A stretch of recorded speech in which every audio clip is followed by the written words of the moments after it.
सबसे पहले और सबसे महत्वपूर्ण बात, हम यह कहना चाहते हैं कि इस डॉक्यूमेंट्री में चर्चा की गई सामग्री के कई उद्देश्य हैं और इनमें से एक है हमारे विशाल इतिहास और पुश्तैनी परंपराओं के बारे में जानकारी प्रदान करना। दुर्भाग्य से जो हम पेश करेंगे उसमें से एक को मिथ माना जाता है और किसी भी लेजेंड के हिस्से की तरह नहीं देखा जाता है, क्योंकि हमारी ऐतिहासिक परंपराओं में हेरफेर किया गया है। वास्तव में इस अफसोसजनक स्थिति ने इन लेजेंड्स के वास्तविक महत्व को कम कर दिया है, जो अमूल्य है, और इसमें लाखों लोगों का ओरिजिन कैसे हुआ यह भी शामिल है।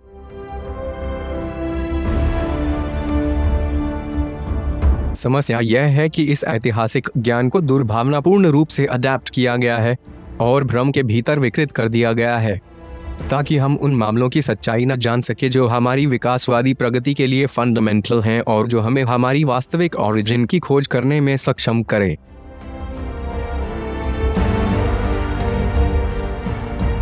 हमारे सामने आने वालों और अपनी रूट्स के बारे में जानकर हमारी आंखें सच्चाई की ओर खुलेंगी और इस संस्कृति के आकर्षण को समझेंगी, जो कि सच में बहुत ही अपीलिंग है। यह फैक्ट हमारे जीवन के सिद्धांतों से बहुत करीब से जुड़ा हुआ है। जाहिर है कि विरोधी प्रकाश की ताकतों के लिए नुकसानदायक है। यही कारण है कि उन्होंने विशाल मतभेदों का निर्माण किया है, रेजिस्टेंस पैदा किया है, ताकि हमारी उत्पत्ति की सच्चाई को न जान पाए। हम केवल वही देखेंगे जो वे हमें देखना चाहते हैं, अज्ञानता, गंदगी और रूढ़िवाद में जीना। और उस महान ज्ञान तक कोई नहीं पहुंचता है जो सबसे अधिक मैचिअवेलियन तरीके से विकृत हो चुका है। कॉग्निशन, कॉन्शियसनेस, जो हमें उच्च स्तर की वास्तविक समझ प्रदान करेगी, उसका मंचन किया गया है, परंतु अधिकांश लोग अज्ञानता में ही रहना पसंद करते हैं। वास्तव में वे इस कारण को जानने की परवाह नहीं करते हैं कि हमारे जीवन सुपरफिशियलिटी और डिसइंफॉर्मेशन के कारण कैसे प्रभावित हो रहा है। अपने वास्तविक इतिहास के बारे में जानने से हम अपनी अज्ञानता को बनाए रखने या बढ़ाने के प्रयास में बहुत सी ऐसी चीजों की खोज पाएंगे जो जानबूझकर हमसे छिपाई गई हैं। इस ज्ञान के बिना हम कुछ भी हासिल करने में असमर्थ होंगे जो उस विकास को बढ़ावा देता है जिसके लिए हम तरसते हैं। हालांकि यह कहना दुखद है, लाखों अनजान लोग कुछ भी सीखने में रुचि का प्रदर्शन नहीं करते हैं। सीखने की रुचि सेल्फ इम्प्रूवमेंट का अवसर देती है। लोग सहज और अनकंसर्न्ड हैं। इसी कारण छाया से संचालित ग्लोबल पावर के ऊपरी विभागों ने अद्भुत संस्कृतियों से संबंधित सबूतों को समाप्त कर दिया है जिनका मानव प्रजातियों के साथ एक विशेष संबंध है। अफसोस है कि हम एक अंधेरी खोखली दुनिया के अंदर फंस गए हैं, क्योंकि अंधेरे की शक्तियों को स्पष्ट रूप से पता है कि सबूत छिपाने से हम अंत में उनके अनगिनत झूठ और निरंतर दिए गए धोखों को सच मान लेंगे। इस तथ्य के बावजूद कुछ लोग अपने उच्च स्तर की जागरूकता के माध्यम से स्पष्ट और अनिश्चित उत्तरों के बीच सत्य को देख लेते हैं, और वे खुद से पूछते हैं कि इन प्राचीन लोगों को उनकी मातृभूमि से क्यों गायब कर दिया गया और पूरे इतिहास को इन्वेडर्स द्वारा नष्ट कर दिया गया, और क्यों उम्र भर इन इन्वेडर्स ने न केवल इन लोगों को मिटा दिया बल्कि उन देवताओं को भी जो इन लोगों के विश्वास का केंद्र थे।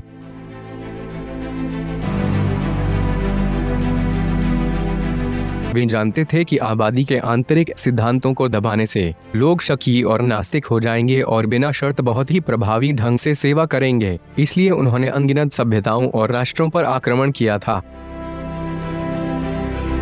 प्राचीन सेल्ट्स और ड्रूड्स के साथ यही हुआ, जिन्होंने कई शताब्दियों तक अपने प्रातःतरट देवों की वंदना श्रद्धा से की थी। उन्हें पता था कि उनके देवता कई खतरनाक इन्वेडर्स से उनकी मातृभूमि की रक्षा करेंगे, जैसा कि प्राचीन आयरलैंड में ट्वाट दी डैन ने की थी। हालांकि मोइतुरा की प्रसिद्ध लड़ाई के कुछ समय बीतने के बाद सब कुछ बदल गया। वाइकिंग्स ऑफ लाइट ने अंततः अटलांटिस के जलमग्न होने के बाद जीत हासिल की।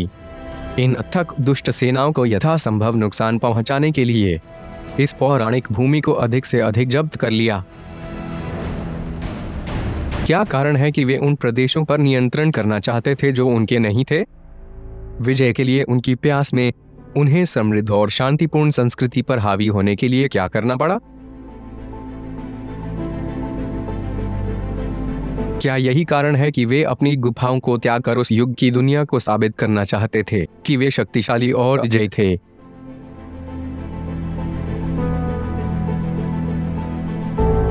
बारबेरियन सैक्सन्स वर्तमान समय के जर्मनिक लोगों या उनके मिलनरी देवताओं से संबंधित नहीं हैं, जिन्होंने प्राचीन काल में यूरोप के इस हिस्से में गहन ज्ञान की विरासत को छोड़कर बुद्धिमानी से आबादी का मार्गदर्शन किया था।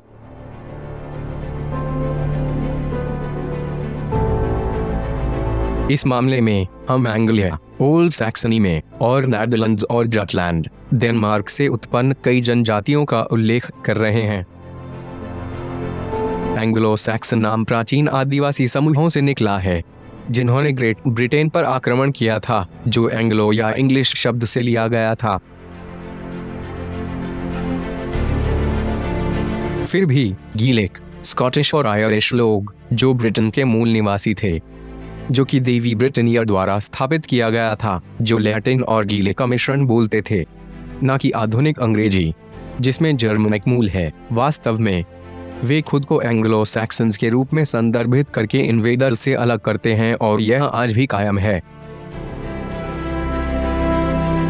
यह दर्शाता है कि मूल ब्रिटिश लोग किसी भी तरह से एंग्लो सैक्सन इन्वेडर्स से जुड़े हुए नहीं हैं। समय बीतने के साथ ईसाई युग के 6ठी शताब्दी में उन्होंने इंग्लैंड के क्षेत्रों पर नियंत्रण करने का प्रयास किया, जब किंग आर्थर का शासन था, जो knights of the round table से घिरा हुआ था।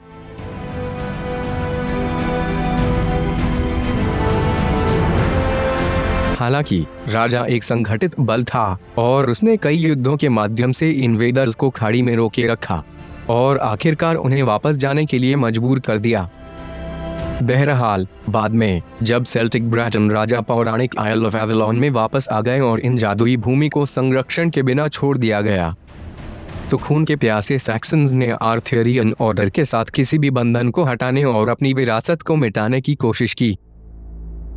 वास्तव में उन्होंने ब्रिटिश द्वीपों पर कब्जा करने के लिए अथक संघर्ष किया, एक खोज जो सदियों से चली आ रही है और आज भी जारी है। इससे भी बुरी बात यह है कि वे अपने उद्देश्य में सफल रहे, जो कि इस पवित्र भूमि के मूल निवासी के रूप में खुद को दिखाना था।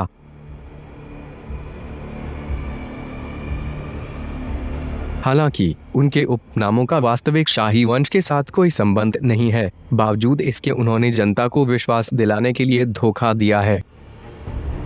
और हमने पहले ही डॉक्यूमेंट्री नंबर 52 में गहराई से उनके वास्तविक वंश पर चर्चा की है।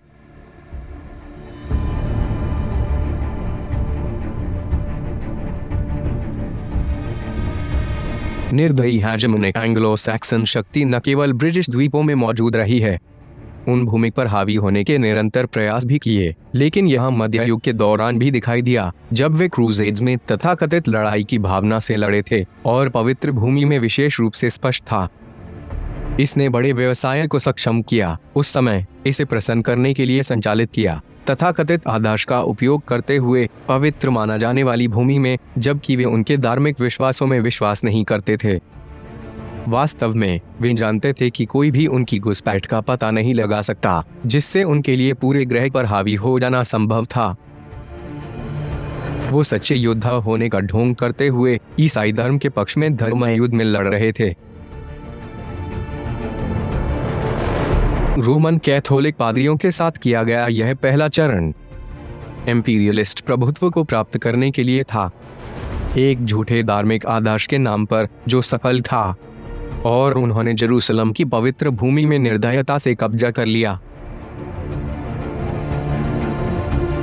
इसी समय इटालियन रेनेसेंस के शहर राज्यों ने इस नई उभरती अंधेरे शक्ति द्वारा शासित सुदूर पूर्व के विदेशी उत्पादों के लिए कमर्शियल मार्गों को आगे बढ़ने की कोशिश की, जो बहुत अधिक मांग में थे। ऐसा करने से उन्होंने क्रूसेड्स के साथ अन्य लोगों की संपत्ति को जब्त करने की तीव्र इच्छा को पूरा किया और इस उत्साह को कमर्शियल मार्गों को स्थापित करने और नियंत्रित करने की आवश्यकता के साथ जोड़ दिया, जो यूरोपियन कॉलोनियल एक्सपेंशन का मुख्य स्तंभ बन गए। वर्चस्व की उनकी योजना के अनुसार उन्हें अपनी विजय जारी रखने में कोई कठिनाई नहीं हुई। इस बार विशाल उत्तरी अमेरिकी क्षेत्र में अपने मुख्यालय की स्थापना की। इस बार उद्देश्य जानबूझकर अधिग्रहण क्षेत्र पर कब्जा कर और इसे यूरोपियन कॉलोनी में बदलना था, जबकि मूल निवासियों के निष्कासन और व्यवस्थित विनाश के माध्यम से स्वदेशी आबादी के बहिष्कार की तैयारी है। इस तरह से तेजी से शक्तिशाली एंग्लो सैक्सन साम्राज्य ने चीनी कपास और चावल की खेती के आधार पर अपनी बढ़ती अर्थव्यवस्था से गुलामी की नींव बना ली।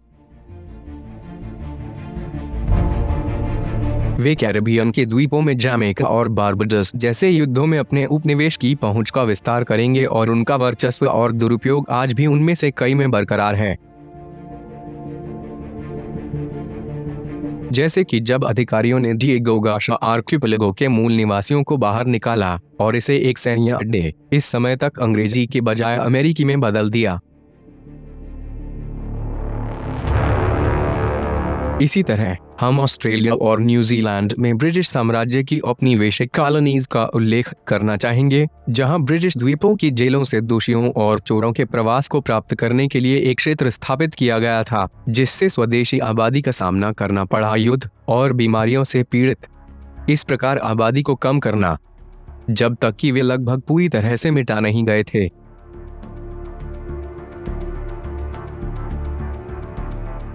विस्तारवाद और विनाश को बुझाने की इच्छा के लिए यह गहरी खोज दुनिया भर में अनगिनत आपदाओं और आक्रमणों को उत्पन्न करती है। वे हमेशा दुनिया भर में लोगों और देशों के बहुमत के सिद्धांतों को, जो उनका आधार है, उनको नष्ट करने के लिए प्रयास करते हैं। मध्य पूर्व में प्रदेशों के वर्चस्व के संबंध में हमें प्रथम विश्व युद्ध के बाद यूनाइटेड किंगडम के पैलेस्टीन, मेसोपोटामिया और उसके अन्य क्षेत्रों पर नियंत्रण और पूर्व में ऑटोमन एम्पायर के पतन पर भी जोर देना होगा। पैलेस्टीन में एंग्लो सैक्सन जनादेश अंततः 1948 में समाप्त हो गया, जिसमें सैनिकों की वापसी, अरब और जूश को खुले युद्ध में छोड़ दी, इजराइल और जोर्डन को स्वतंत्र राज्य घोषित किया गया, जो एक गंभीर संघर्ष की ओर ले गया जो आज तक चल रहा है। पूरी तरह से ग्रह के इस हिस्से को नियंत्रित करने के लिए जुड़े हितों पर आधारित है, जिसमें उनके गुप्त हथियारों की तस्करी, कच्चे माल के परिवहन के लिए मार्गों का नियंत्रण शामिल है, पश्चिम में खपत के लिए ओरियन से आने वाली दवाओं की प्रोसेसिंग।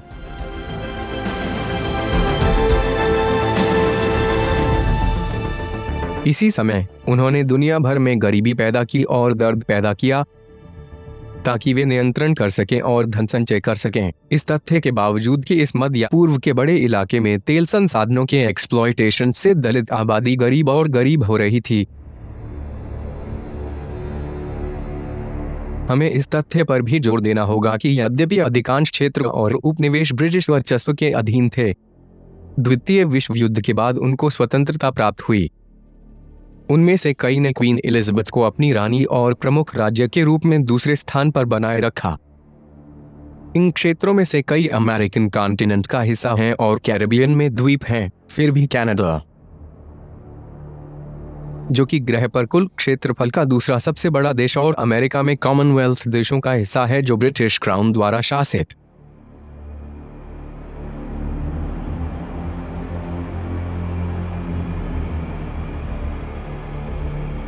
फिर भी न केवल एंग्लो ब्रिटिश वर्चस्व इन क्षेत्रों में पहुंच गया, उन्होंने Antigua and Barbuda, the Bahamas, Barbados, Belize, Grenada, Jamaica, Saint Christopher and Nevis, Saint Lucia, Saint Vincent island और ग्रेनाडीन्स पर भी कब्जा कर लिया। ब्रिटिश ओवरसीज टेरिटोरीज, जिसमें उन कॉलोनियों और क्षेत्रों का समूह शामिल है जिन्होंने अपनी स्वतंत्रता हासिल नहीं की थी। वेस्टर्न हेमिस्फीयर की सूची में फोकलैंड आइसलैंड्स, साथ ही Anguilla, Bermuda, the British Virgin islands, Cayman islands, Montserrat and Turks and Caicos शामिल हैं।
भयानक लालच से प्रेरित एक ही पुराने ने सभी अप्रासर्स की चालबाजी को नियंत्रित किया। राष्ट्रों और संस्कृतियों को नियंत्रित करने के अपने उद्देश्य में केवल एक उद्देश्य के लिए, धन और संसाधनों को निकालने के लिए जो उनके नहीं थे।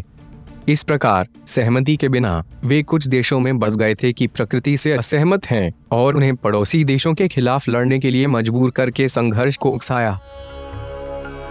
भारतीय उपमहाद्वीप एक प्रमुख उदाहरण है, क्योंकि यह विशाल क्षेत्र अपने समय में बेहद समृद्ध था, जिसे अपने पूर्वजों और शासक राजाओं से पर्याप्त संपत्ति विरासत में मिली थी।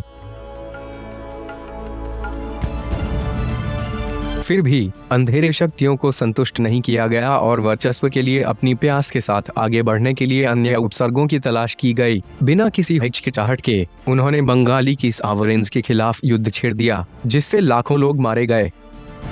डोमिनेशन की लालसा में निहित उन्होंने 19वीं शताब्दी के दौरान भारत का कॉलोनाइजेशन किया और जैसा कि उनका रिवाज है, उन्होंने तथाकथित रूप से संरक्षित राज्यों का गठन करके देश को विभाजित किया। साथ ही इन इंग्लिश सैक्सन्स के नियंत्रण में सीधे प्रदेशों की स्थापना की।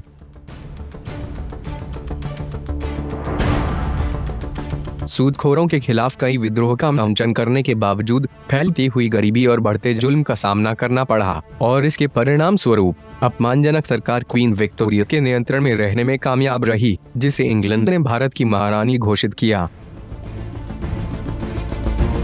यद्यपि इसके वैध शासक राजा इस दुर्व्यवहार के खिलाफ थे और दमित आबादी पर लगाए गए प्रतिबंधों का विरोध करते थे, वे अपने लोगों की ओर से कुछ भी करने में असमर्थ थे। इसलिए हम समझ सकते हैं कि एंग्लो सैक्सन कॉलोनलिज्म और इंपीरियलिज्म भारत के क्षेत्रों को अंधाधुंध बनाने और बिगाड़ने के लिए एक बड़ा बहाना था, जबकि उनके चोरी के उत्पाद को इंग्लैंड में स्थानांतरित कर दिया गया था ताकि उसके अटूट ताबूतों को ढोया जा सके।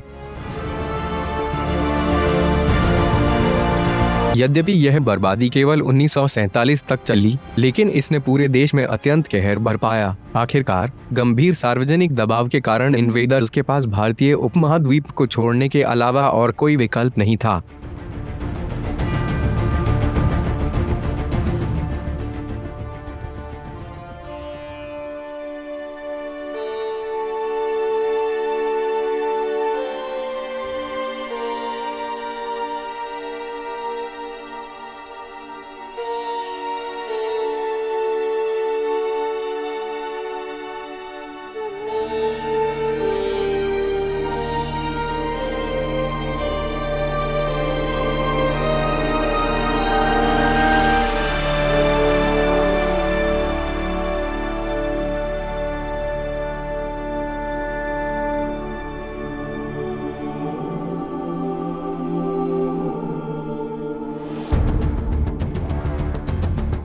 ब्रिटिश साम्राज्य ने न केवल भारत को कॉलोनीज किया, बल्कि इसने अमेरिका, अफ्रीका, एशिया और ओशिनिया पर भी अपना वर्चस्व कायम किया है, जिससे दुनिया के प्रत्येक महाद्वीप में क्षेत्र का दावा किया जा रहा है। डोमिनेशन की अपनी प्यास में उसने यूरोप पर लॉर्डशिप स्थापित करने का प्रयास किया, फ्रांस पर युद्ध की घोषणा की, जिसने फ्रेंच को अपने देश को ब्रिटिश योक से मुक्त करने के लिए मेड ऑफ ऑरलेंस, जो नवाब के लिए धन्यवाद दिया। नेपोलियनिक युद्धों के दौरान एक ऐसी ही स्थिति हुई, जिसमें इंग्लैंड ने नेपोलियन बोनापार्ट को हराने के लिए अन्य यूरोपियन देशों के साथ अलग अलग गठबंधन बनाने की कोशिश की, जिससे वह पुरानी दुनिया में स्थापित किए गए वर्चस्व को छीनकर उन्हें किसी और के साथ बदल दिया ताकि इंग्लैंड पूरे यूरोप को नियंत्रित कर सकता था। वास्तव में कई साल पहले अंग्रेजों ने कई क्षेत्रों पर कब्जा कर लिया था जो स्ट्रैटेजिकली उनके हितों की रक्षा में थे, जैसा कि जिब्राल्टर 1704 में स्पेन से लिया गया था और अंग्रेजी शासन आज भी वहां है। क्योंकि स्पेन की सरकारें कई सालों तक खामोशी से खड़ा रही संप्रभुता के लिए उनके कथित दावे के बावजूद, स्पेन अंततः इस गैरकानूनी दुरुपयोग में उलझा हुआ था।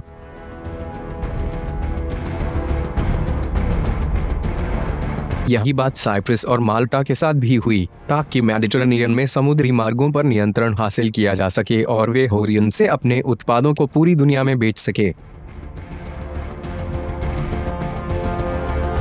इस योजना को अंजाम देने के बहाने और शोषित संसाधनों के लिए उपलब्ध सबसे तेज मार्गों के नियंत्रण की गारंटी देने के कारण उन्होंने सुएज कनाल में अपनी रुचि के कारण इजिप्ट पर आक्रमण किया और इस प्रक्रिया में नाइल नदी की घाटी में कई कब्रों और कला के कामों को चित्रित किया और जो कुछ उन्होंने चुराया था उसे उनके संग्रहालयों में अनजाने में प्रदर्शित किया था।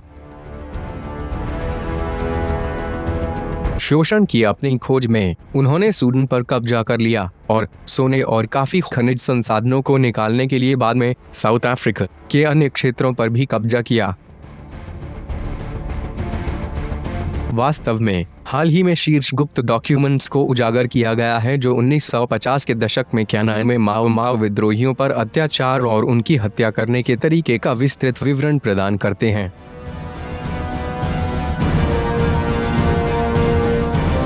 जिम्बाब्वे में वर्तमान नाटक रोडेशिया में ब्रिटिश साम्राज्य द्वारा नियोजित अन्याय और क्रूरता से सीधे जुड़ा हुआ है। यह सब और बहुत अधिक रूपों में अंधाधुंध बदनामी और अभद्रता का हिस्सा अनगिनत देशों के खिलाफ है जो कि उनके नियंत्रण में अपमानजनक थे और विनाश के निकट कम हो गए थे।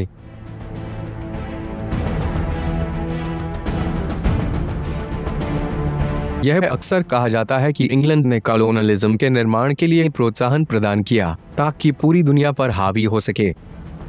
इसका उद्देश्य स्ट्रेटेजिक क्षेत्रों में विशाल क्षेत्र रखना था और ऐसा सिंगापुर और हांगकांग के साथ हुआ था। अटलांटिक और इंडियन ओशियंस में कई द्वीपों का उल्लेख नहीं था। अफ्रीकन महाद्वीप में उन्होंने जो बड़ा नुकसान किया वे अभी भी पर्याप्त नहीं था। कॉलोनाइजेशन और एक्सपेंशनिज्म के लिए उनकी अत्यधिक महत्वाकांक्षा में वे सीलन, वर्तमान श्रीलंका और बर्मा पर भी हावी हो गए जो एशिया में ब्रिटिश क्षेत्रों की सूची का हिस्सा बन गए और पूर्व में मलेशिया तक विस्तारित हुए।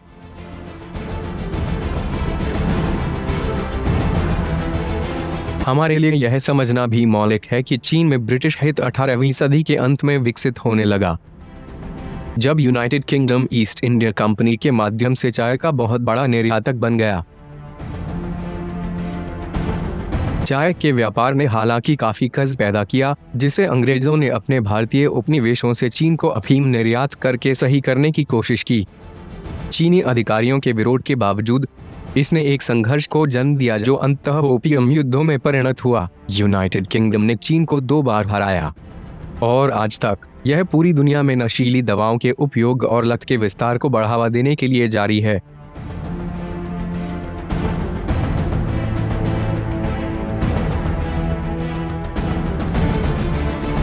इसलिए हम देख सकते हैं कि इस ग्रह के प्रभुत्व ने हमेशा मानवता को नुकसान पहुंचाने की कोशिश की है। जब भारतीय राष्ट्र इस व्यापक ऑपरेशन से अवगत हुआ तो उसके पास इस क्रूर अत्याचार के खिलाफ विद्रोह करने के अलावा कोई विकल्प नहीं था। गंभीर विश्वास के साथ यह शांति के बैनर तले अपनी स्वतंत्रता की तलाश करने का संकल्प लिया। निपुण ज्योतिषियों के एक समूह ने एक उपयुक्त तिथि का पता लगाने के लिए गहन शोध किया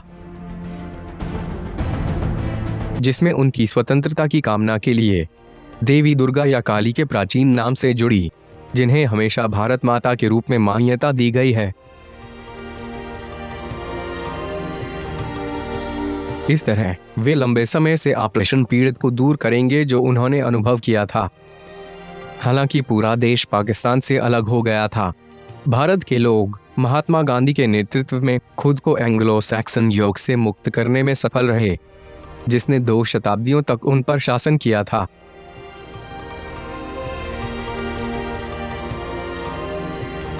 एक पूरे के रूप में ग्रह की शांति के लिए इस खोज के एक हिस्से के रूप में गांधी ने नाजी फीहरर को एक खुला पत्र भेजा जिसमें स्पष्ट रूप से कई देशों में निरंकुशता की विकृत और राक्षसी उल्लंघनों का विस्तार किया गया।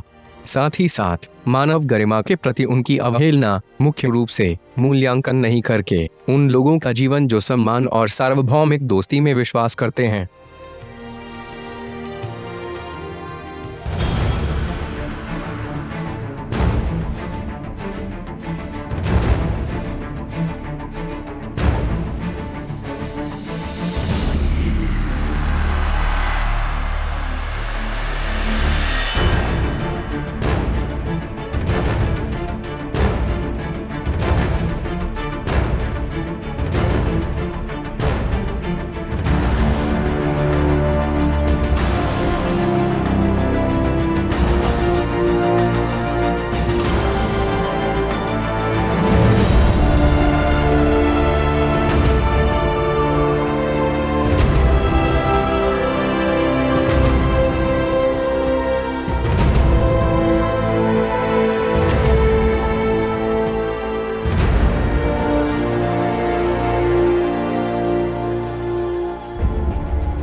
वास्तविकता में सब कुछ का खुलासा करने के अलावा बारबेरियन एंग्लो सैक्सन्स ने सदियों से मानवता के लिए किया है। इस तथ्य को विभाजित करना महत्वपूर्ण है कि हिंदू संस्कृति एक विशाल ब्रह्मांड द्वारा समृद्ध है, जिसे हम भाग में समझाने का प्रयास करेंगे। दुनिया के निर्माण के संबंध में हिंदू पौराणिक कथाओं में कई प्रसिद्ध कहानियां मिलती हैं और एक दूसरे के पूरक हैं, जो इस अद्भुत संस्कृति के निर्माणवादी विश्वासों के बारे में ध्वनि जानकारी प्रदान करते हैं, जिसने पूरे विश्व में ज्ञान और भव्यता की विरासत को छोड़ दिया है। जो metaphysical, cosmogonic, technological and architectural knowledge की विशेषता है, अब तक यह केवल मिस्र द्वारा बराबर की गई है। हिंदू कॉस्मोगनी अत्यंत रोचक है और इसमें ब्रह्मा, विष्णु और शिव के देवताओं की त्रिमूर्ति शामिल है। प्रत्येक एक ऐसे बल का प्रतिनिधित्व करता है जो यूनिवर्स के अस्तित्व के लिए फंडामेंटल है, और यह दर्शाता है कि इन तीन प्रमुख देवताओं का अपना विशिष्ट कार्य था। ब्रह्मा निर्माता, इसके बाद विष्णु संरक्षक, और अंत में शिव ट्रांसफॉर्मर और डिस्ट्रॉयर है। वास्तव में ये तीन बल हैं जो पूर्ण संतुलन बनाए रखते हैं, क्योंकि संरक्षण और विनाश के बिना सृष्टि की कल्पना करना असंभव है। वास्तव में ये शक्तियां लौकिक व्यवस्था को बनाए रखती हैं। जब तक एक स्थिर और स्थायी आदेश मौजूद रहता है, तब तक सृष्टि के ये तीन दैवीय तत्व सभी प्रजातियों के संरक्षण तक नियति का निर्माण करेंगे, जब तक कि वे मौजूद हर चीज के संरक्षण को प्राप्त नहीं कर लेते। अगर इसके विपरीत होता तो मौत और विनाश हो जाता, जिससे दौड़ खत्म हो जाती, जैसा कि एटलांटिस और लेमुरिया के मामले में था। दूसरे शब्दों में, हिंदू यूनिवर्स को इस तरह से देखते हैं और यह हिंदू पैंथियन के तीन सबसे महत्वपूर्ण देवताओं का मुख्य कार्य है। उसी तरह ये तीनों देवियां अपने संगत सरस्वती, लक्ष्मी और शक्ति के साथ हैं, जिनमें से प्रत्येक ने सदियों पुरानी हिंदुस्तानी सभ्यता में होने वाली प्राचीन परंपराओं में एक महत्वपूर्ण भूमिका निभाई थी। उनका मौलिक कार्य बहुत स्पेसिफिक था। सरस्वती ज्ञान, सद्भाव और संयम की देवी हैं। देवी लक्ष्मी भी हैं, जिनका सामान्य कार्य सुंदरता, प्रचुरता और सौभाग्य से जुड़ा हुआ है। अंत में देवी शक्ति एक देवत्व है। उनकी भूमिका यूनिवर्सल फेमिनिन सिद्धांत,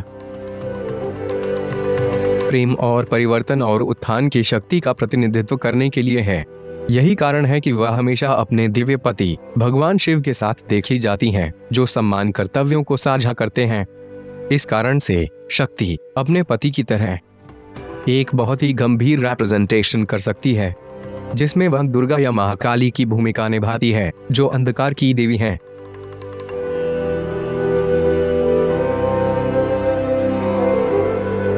ये हमें यह समझने में सक्षम करता है कि किस प्रकार इन डिविनिटीज ने कई वर्षों तक अपने लोगों का मार्गदर्शन किया। साथ ही साथ हिंदू पंथों के अन्य देवताओं के साथ एक सभ्यता का प्रतिपादन किया जो प्रौद्योगिकी, वास्तुकला और विज्ञान के क्षेत्र में अत्यधिक उन्नत थी। यही कारण है कि उन्होंने फॉर्मिडेबल इमारतों और प्रभावशाली शहर महलों का निर्माण किया, जिनके अवशेष आज भी जीवित हैं, जो कि महान हिंदुस्तानी संस्कृति की विशेषता के रूप में दिखाई देते हैं।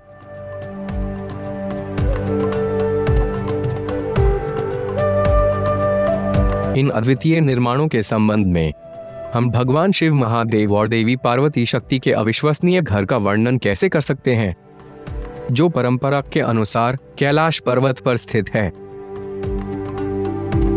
हजारों साल बीतने के बाद भी इतने सारे रहस्य वहां बने हुए हैं। क्यों इस रहस्यमय पहाड़ के चारों ओर असंख्य यूएफओ क्यों देखे जाते हैं?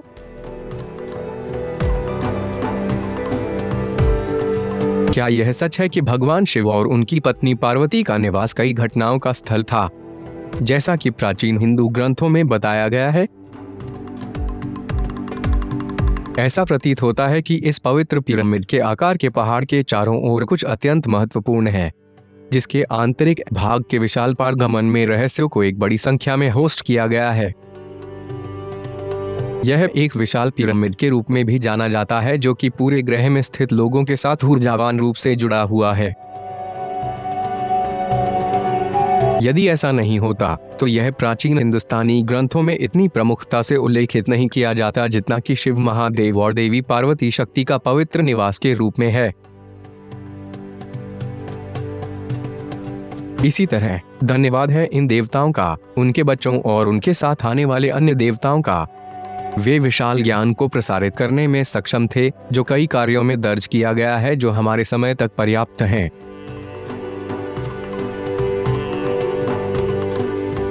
ऐसा इसलिए हो सकता है कि मंदिरों और महलों के असाधारण निर्माण के कारण उनके अवशेष सदियों बाद भी अभी तक भारत के विभिन्न हिस्सों में पाए जाते हैं। इस तथ्य के बारे में सबसे दिलचस्प बात यह है कि उनमें से कई ऐसी घटनाएं प्रकट हुई हैं जिनकी व्याख्या करना असंभव है, जैसे कि वास्तुकला जैसी अत्यंत एडवांस्ड तकनीक, धातु के गुच्छे या घंटी की झनझनाहट की आवाज बहुत ही अनोखे और रहस्यमय धुनों का निर्माण करती है। ठोस पत्थर के बने खंबे के अंदर गूंजने वाली आवाज जो कि बहुत ही अनोखा और अनदेखा है।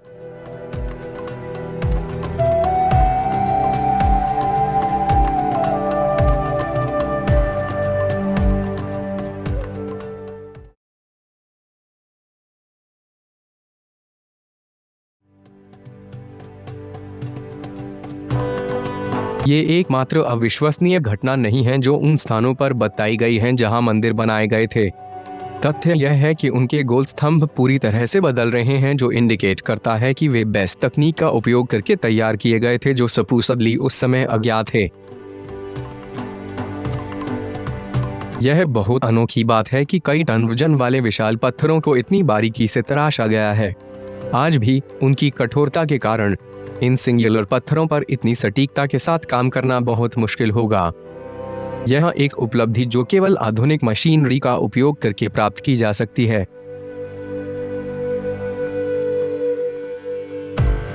इस तरह के अत्यधिक उन्नत इंजीनियरिंग को शामिल करने के लिए निर्माण कार्य कैसे संभव था? यह संभव है कि नियोजित तकनीक स्थलीय की तुलना में अधिक स्थान आधारित थी। और क्या यह इसलिए हो सका कि सरकारें विद्वानों और शोधकर्ताओं के बीच भ्रम पैदा करने से बचने के लिए इसका खुलासा नहीं करना चाहती थी? हमारे ज्ञान के लिए इसमें कोई संदेह नहीं है कि इन अद्भुत मंदिर महलों के निर्माण में बहुत विकसित तकनीक का उपयोग किया गया था।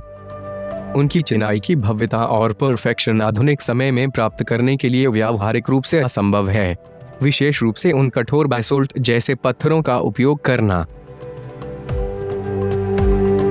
यह समझना असंभव है कि वे इस तरह की गणितीय परफेक्शन के साथ कैसे बनाए जा सकते थे, विशेष रूप से यह देखते हुए कि कई टन वजन वाले पत्थरों को उन जगहों पर तैनात किया गया था जहां मैनुअल तरीकों का उपयोग करना असंभव है। क्या यह प्रिमिटिव उपकरणों का उपयोग करके या पूर्ण रूप से गोल स्तंभों को आकार देने के लिए एक हथौड़ा, एक छेनी और अन्य देहाती उपकरणों का उपयोग करके निर्माण और परफेक्शन लाना संभव है?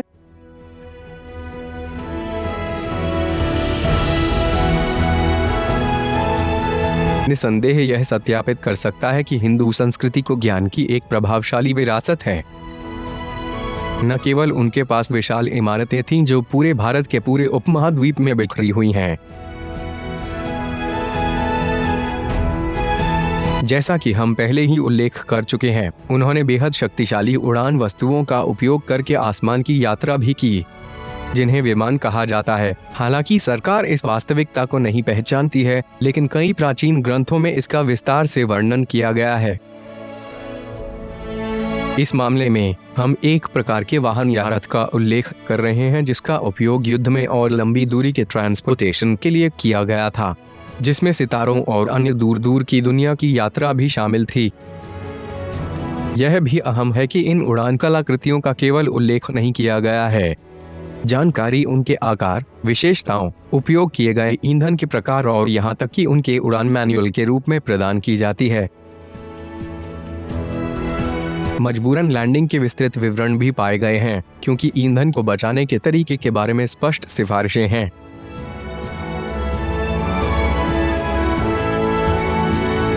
इन ग्रंथों में विमानों के अंदर स्थापित हथियारों का भी उल्लेख है जो युद्ध में इस्तेमाल किए गए थे।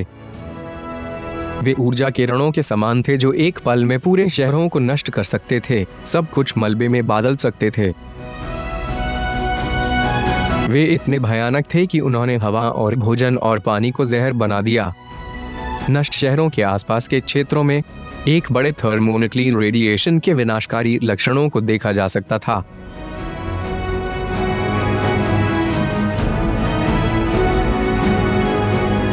अन्य अवसरों पर विमान को शीर्ष पर गुंबद के साथ गोलाकार या शंकु वस्तुओं या विभिन्न मॉडलों के रूप में वर्णित किया जाता है। हम यह भी जानते हैं कि वे धातु थे और हवा के माध्यम से उड़ते हुए एक सुरीली आवाज बनाते थे। ऐसा कहा जाता है कि वे जटिल युद्धाभ्यास कर सकते थे और असाधारण गति तक पहुंच सकते थे।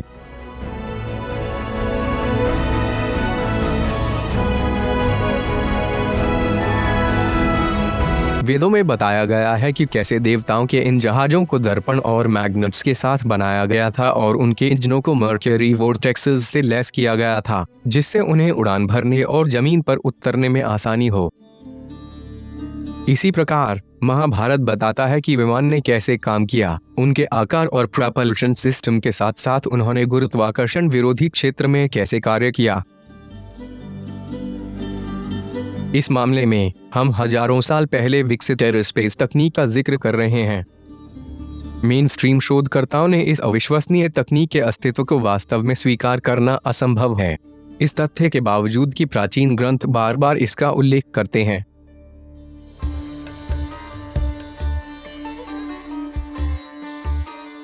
महाभारत में भी स्पष्ट रूप से वर्णन किया गया है कि कैसे योद्धा अर्जुन को असुरों या राक्षसों की भीड़ का सामना करना पड़ा था, और बताता है कि कैसे देवताओं ने अर्जुन को असुर सेना को नष्ट करने के लिए कहा था। हम उन लाखों राक्षसों का जिक्र कर रहे हैं जो समुद्र की गहराई में स्थित किलों में रहते थे। बहरहाल एक भयंकर युद्ध के बाद अर्जुन कृष्ण की मदद और सुरक्षा के साथ एक नश्वर गोली दागकर पूरे शहर को नष्ट करने में कामयाब रहे, जिसने इसे 1000 टुकड़ों में तोड़ दिया, जिससे कुछ क्षार्क पृथ्वी पर गिर गईं। रामायण, महाभारत और लिंगम पुराण बताते हैं कि शक्तिशाली प्रोजेक्टाइल्स ने पूरे शहरों को नष्ट कर दिया। वास्तव में वे ग्रह को पूरी तरह से नष्ट करने के लिए पर्याप्त शक्तिशाली थे।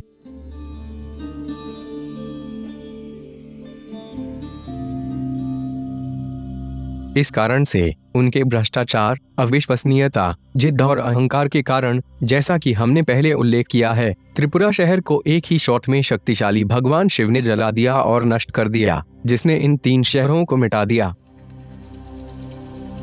शुद्ध सोने के रथ से देवता ने धनुष पिनाक को उठाया और अपने तीर की नोक के अंदर पशुपति नामक एक दिव्य अस्त्र डाला। इस पवित्र तीर ने त्रिपुरा को एक सेकंड के एक हिस्से में राख कर दिया, जैसे कि एक बहुत शक्तिशाली मिसाइल के साथ। इस तरह से उसने विकृत असुरों को नष्ट कर दिया जिन्होंने देवत्व के खिलाफ विद्रोह किया था।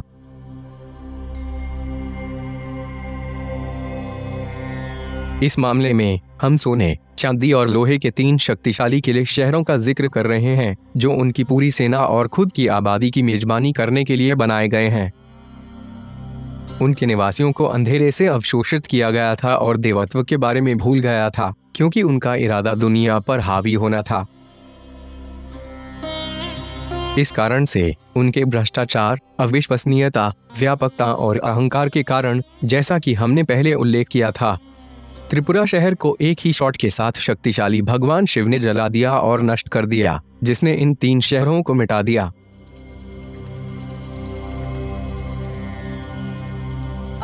धन्यवाद है उड़ते हुए रथों या विमान के लिए। देवत्व की शक्ति असुरों के कई शहरों को नियंत्रित करने और नष्ट करने में सक्षम थी।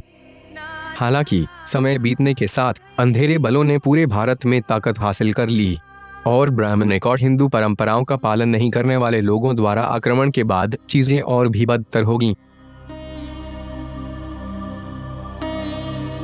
यह हमें इस कारण को समझने में सक्षम बनाता है कि कई प्राचीन बस्तियों में आज भी रेडियो एक्टिव अवशेष मौजूद हैं, जो दर्शाता है कि इस डॉक्यूमेंट्री में चर्चा की गई जानकारी वास्तविक निष्कर्षों पर आधारित है, जो हमें इस मुद्दे पर गहराई से अवगत करने के लिए प्रेरित करना चाहिए। फिर भी बुराई का विनाश केवल इन घटनाओं तक सीमित नहीं था, जैसा कि भगवान कृष्ण के साथ भी कुछ ऐसा ही हुआ था। संस्कृत में प्राचीन ग्रंथों के अनुसार राजा सल्वा ने द्वारका के सुंदर शहर पर हमला किया, जो वहां रहने वाले देवता द्वारा बनाया गया था। अपने उद्देश्यों को प्राप्त करने के लिए दुष्ट राजा ने सौभा नामक एक उड़ने वाले विमान का निर्माण किया, जिसमें उसे अदृश्य बनाने की शक्ति थी। यद्यपि द्वारका का अधिकांश शहर पूरी तरह से तबाह हो गया था, कृष्ण ने अपनी अद्भुत शाइनिंग डिस्क सुदर्शन से अपने जादुई हथियारों से तीरों के साथ जवाब दिया, जो कि विनाशकारी फलमिनंट किरणों की तरह थे।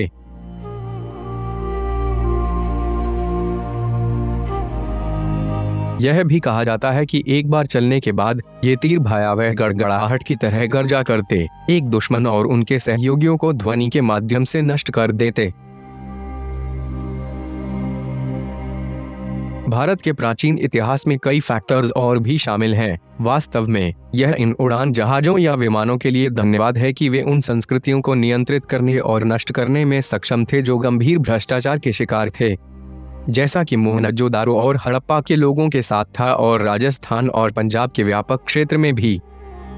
हम भारत के पवित्र ग्रंथों में वर्णित शहरों का उल्लेख कर रहे हैं, जो प्राचीन काल में एक विशाल परमाणु प्रलय के वर्णन से भरे हुए हैं। इसके अनुपात हिरोशिमा और नागासाकी की तुलना में स्पष्ट रूप से अधिक थे।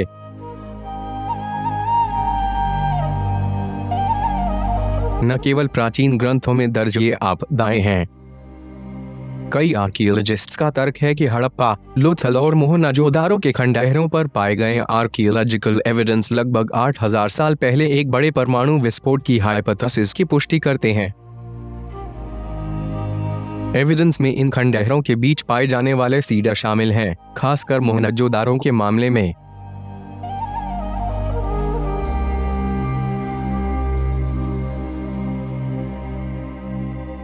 वास्तव में कई खुदाइयों के दौरान मिले गए शव पूरे शहर में बिखरे हुए पाए गए हैं, और उनमें से कई बहुत ही अजीबोगरीब स्थिति में हैं। उदाहरण के लिए, कंकालों को बच्चों को उनके माता पिता के हाथों में पकड़े हुए दिखाया गया है। इसके अलावा रेडिएशन के उच्च स्तर भी इन सभी मानव अवशेषों में पाए गए हैं।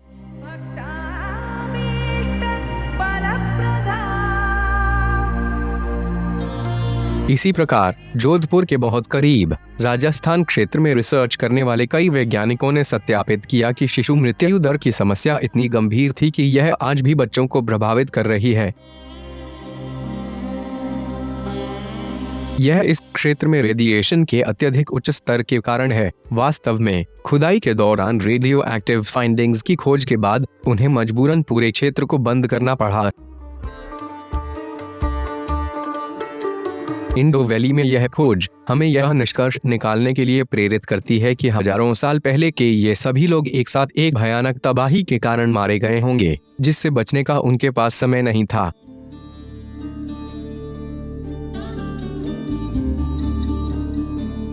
इसके नाते हम एक बार फिर पुष्टि कर सकते हैं कि प्राचीन भारत के इन क्षेत्रों में विशाल अनुपात का एक परमाणु विस्फोट हुआ था। आज की मुख्य धारा का यह मानना है कि यह परमाणु प्रलय हिरोशिमा और नागासाकी से बड़ी थी। फिर भी इसलिए रेडिएशन के स्तर को इतना अधिक वेरीफाई करना संभव हो गया है। वास्तव में यह पुष्टि करता है कि यह मामला ही होगा।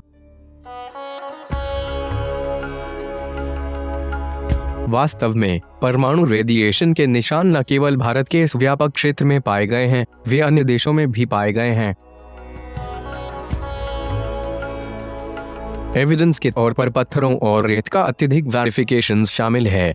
यह दर्शाता है कि ग्रह भर में विभिन्न क्षेत्रों में हजारों साल पहले महान विनाशकारी शक्ति के साथ कुछ हुआ था। इससे भी बुरी बात यह है कि अतीत की इन गंभीर विनाशकारी घटनाओं पर किसी भी देश ने कोई टिप्पणी नहीं की है।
प्रसिद्ध ताजमहल मंदिर को हमेशा मुगल सम्राट शाहजहां की तीसरी पत्नी मुमताज की याद में बनाए गए मकबरे के रूप में जाना जाता है, जिसकी मृत्यु 14वें बच्चे को जन्म देते समय हुई थी।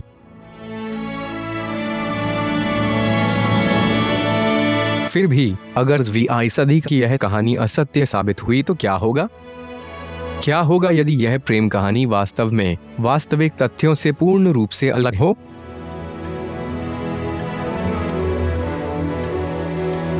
हम यह समझाना चाहेंगे कि सच्चाई दुनिया भर में प्रचारित कथा से परे है और भाग आय में हम तथ्यों पर प्रकाश डालेंगे और यथासंभव विस्तार से प्रकाश डालेंगे। हम जानते हैं कि कुछ लोग रोमांटिसिज्म की तलाश करते हैं और स्नेह और कोमलता के स्पष्ट सबूतों की तलाश करते हैं। फिर भी हम यह स्पष्ट करना चाहेंगे कि यह सुखद प्रेम वास्तविक नहीं था। सच इसके विपरीत है जो जनता ने हमेशा माना है। इस कहानी की प्रामाणिकता में नाटकीय रूप से बहस हुई है, जिसने लाखों जोड़ों के प्यार में गंभीर मोहभंग पैदा कर दिया है। दूसरे शब्दों में, मुगल सम्राट शाहजहां ने कोई वादा नहीं किया था और इस कहानी के सुखद या आनंददायक तत्व गलत हैं। भले ही इसने शुद्ध, वैध, अतुलनीय प्रेम के लिए एक बेंचमार्क तय किया हो। सिद्ध प्रमाण ठीक इसके विपरीत है। बहुप्रतीक्षित ताजमहल रानी मुमताज को समर्पित एक मकबरा नहीं था, जैसा कि हमें बताया गया है। इसके बजाय यह एक मिलनरी हिंदू मंदिर था जो भगवान शिव महादेव को समर्पित था। प्रसिद्ध ताजमहल मंदिर को इतिहास में एक तरह से चित्रित किया गया है जो वास्तविक तथ्यों को पूरी तरह से गलत प्रस्तुत करता है। यह प्यार से समर्पित मकबरे के रूप में गलत तरीके से पारित किया गया है, जबकि यह भगवान शिव महादेव के लिए बनाया गया मंदिर है। बहरहाल, सच्चाई अब प्रकाश में आ रही है, जो इसके विपरीत पूरी दुनिया में आधिकारिक रूप से लोकप्रिय है और कई लोग इस कहानी का गवाह बन रहे हैं। झूठे सबूतों के आधार पर इसे रानी मुमताज को समर्पित एक समाधि के रूप में प्रस्तुत किया गया है, जिसे उनके प्यारे पति शाहजहां ने बनवाया था। शाहजहां मुगल था जिसने कई बार शादियां की थी। यह देखते हुए कि प्रेम के एक अधिनियम के रूप में केवल इतने बड़े मंदिर का निर्माण संभव है, हम वास्तव में इस बात की पुष्टि कर सकते हैं कि ताजमहल प्राचीन हिंदू मंदिर तेजो महाले के झूठे संस्करण में बदल दिया गया है। क्योंकि आगरा के राजपूतों की हार के बाद मुगल बादशाह शाहजहां तेजो महाले की सुंदरता से मोहित हो गया था। उसने बिना डर के मंदिर की वास्तुकला के कुछ हिस्सों को बदला और 4 इस्लामी मीनारों को जोड़ दी।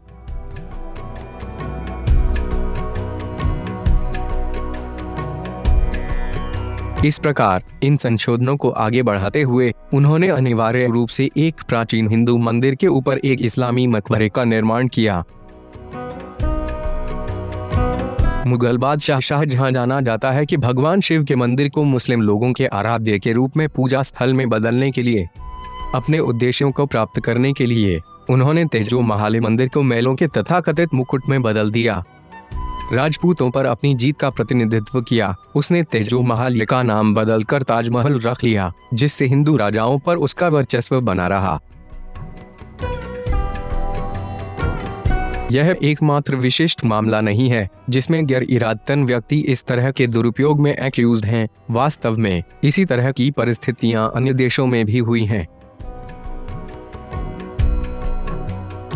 यह इजिप्ट में गीजा के पिरामिडों को याद करने के लिए पर्याप्त है, जब सदियों पहले के मुसलमानों ने ग्रेट पिरामिड से केसिंग पत्थर जब्त किए थे और इजिप्ट के अधिकांश, विशेष रूप से कैरो में मस्जिदों के निर्माण के लिए इस बहुमूल्य पॉलिश्ड कावरिंग का उपयोग किया था।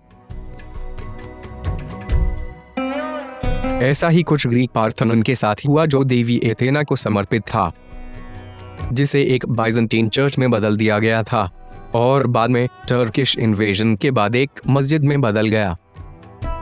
नतीजतन इसकी पॉलीक्रोम केसिंग खो गया था क्योंकि इसकी सुंदर मूर्तियों के बहुमत थे। रोमन मंदिरों को कैथोलिक चर्चों के निर्माण के लिए अपनी सामग्रियों के उपयोग के एकमात्र उद्देश्य के साथ लूटा गया था, जैसा कि पेंथियन के साथ था, जिसका निर्माण रोम में सीज़र ऑगस्टस के सम्मान में किया गया था, सेलेस्टियल गॉड्स की पूजा के लिए समर्पित था। हालांकि बाद में यह वेटिकन द्वारा अपने ब्रॉन्ज प्लेटिंग के छीन लिए जाने के बाद एक कैथोलिक चर्च का हिस्सा बन गया। यह सब काफी नहीं है, पूरे इतिहास में एक समान भाग्य डालमुंज और मेनहिर्स का इंतजार कर रहा था जो ध्वस्त हो गए थे, या उनके पत्थरों को क्रिश्चियन चर्चेज की नींव के रूप में इस्तेमाल किया गया था। धार्मिक कट्टरता के कारण उस जिज्ञासु युग की विशेषता थी। एक और आश्चर्यजनक तथ्य यह है कि ताजमहल आगरा शहर से दूर नहीं, यमुना नदी के किनारे बनाया गया था। हिंदू पवित्र झरनों या नदियों के बगल में पूरी तरह से धार्मिक स्मारकों के निर्माण की परंपरा को कायम रखते हैं और यमुना नदी हिंदुस्तानी लोगों की सबसे सम्मानित नदियों में से एक है।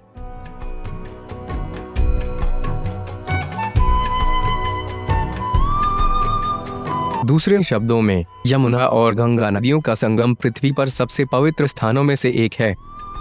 इसके तट पर कुंभ मेले की मेजबानी करते हैं, जो दुनिया का सबसे बड़ा समारोह है, जिसके दौरान आगरा के भगवान शिव के उपासक तेजो महाले में महादेव से प्रार्थना करने से पहले शुद्ध यमुना नदी में स्नान करते थे, जिसे आज हम ताजमहल कहते हैं।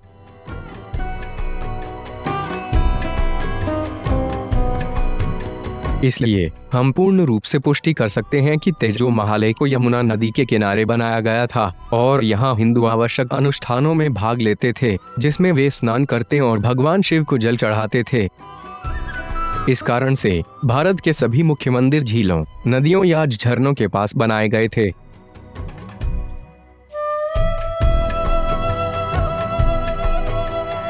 इस्लामिक मंदिरों और शहरों के स्थान के कारण मुसलमानों के लिए जल स्रोतों के पास मस्जिद या मकबरे बनाने का रिवाज नहीं है। आगरा में हिंदुओं के पास भगवान शिव के सम्मान में निर्मित 5 मंदिरों का जिक्र है। यद्यपि अन्य 4 मुख्य मंदिर प्रसिद्ध हैं, जाहिर है 5वें मंदिर का खुलासा नहीं किया गया है क्योंकि यह बड़े राजस्व के कारण पर्यटन के माध्यम से उत्पन्न होता है। फिर भी यह 5वां खोया मंदिर तेजो महालय है।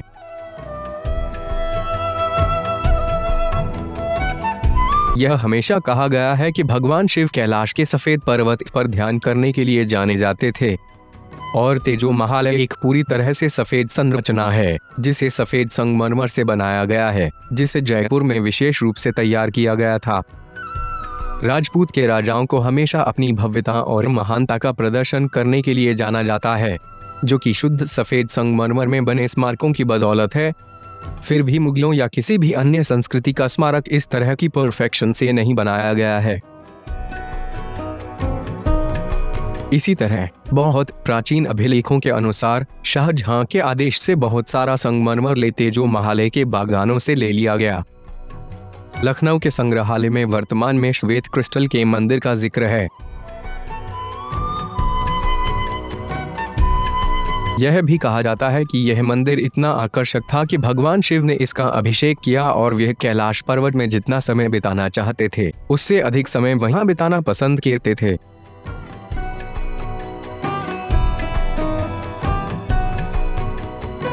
वर्णन करने लायक एक और महत्वपूर्ण विवरण यह है कि आमतौर पर मुस्लिम देशों के झंडे पर पाए जाने वाले इस्लामी अर्धचंद्र चंद्रमा का शिखर हमेशा तिरछा होता है,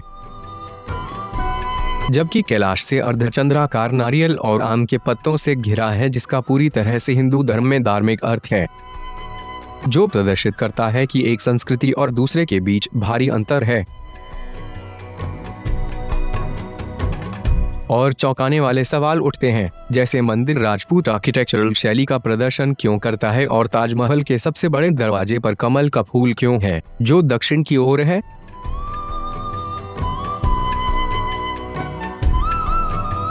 क्यों भगवान शिव के पौधों, जानवरों और प्रतीकों को इनग्रेव किया गया है, जो एक कट्टर मुस्लिम आमतौर पर देखने से प्रसन्न नहीं होंगे। इसी तरह उनके कई प्रतीकों में से एक पवित्र शब्दाशोम को मंदिर के मुख्य कक्ष को सजाने वाली संगमरमर की राहत में इनग्रेव किया गया है। चेंबर को घेरने वाले अष्टकोणीय बैलस्ट्रेड के साथ साथ गुलाबी कमल के फूल की कार्विंग्स की भी प्रशंसा कर सकते हैं। साथ ही संगमरमर में खुदी हुई प्रत्येक फूल की शीर्ष पंखुड़ियों के बीच स्थित शंख की कार्विंग्स को भी। मंत्र ओम, कमल और शंख हमेशा भगवान शिव से जुड़े रहे हैं और हिंदू मंदिरों में पाए जाते हैं।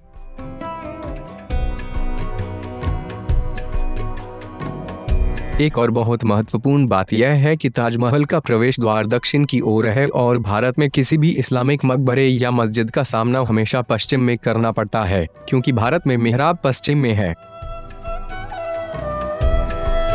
मिहराब दीवार में एक आला है जो मक्का की दिशा को इंगित करता है, जिसकी तरफ मुस्लिम प्रार्थना करते समय मुड़ते हैं।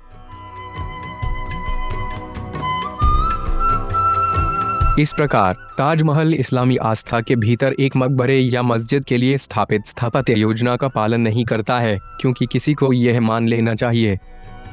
इसके अतिरिक्त मुगल स्मारकों में मीनारों को एक दूसरे के बगल में रखा जाता है, न कि बहुत दूर जैसा कि यहाँ है। वास्तव में ताजमहल के आसपास के 4 मीनार अलग हो गए हैं, जो इस बात का संकेत है कि स्मारक मुगल विशेषताओं का प्रदर्शन नहीं करता है।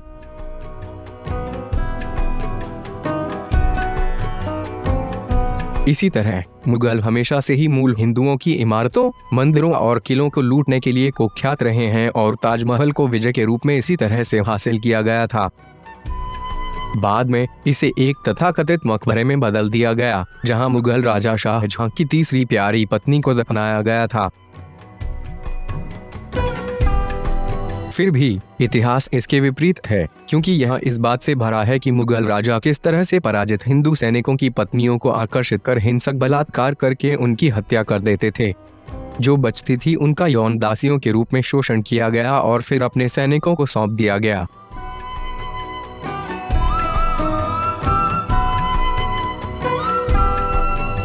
शाहजहां को अपने सभी भाइयों के साथ साथ अपने परिवार के हर पुरुष सदस्य को मारने के बाद मुगल सिंहासन पर पहुंचने के लिए जाना जाता था। 1632 में उन्होंने सभी हिंदू मंदिरों और श्राइन्स को ध्वस्त करने का आदेश दिया, यहाँ तक कि निर्माण की प्रक्रिया में भी।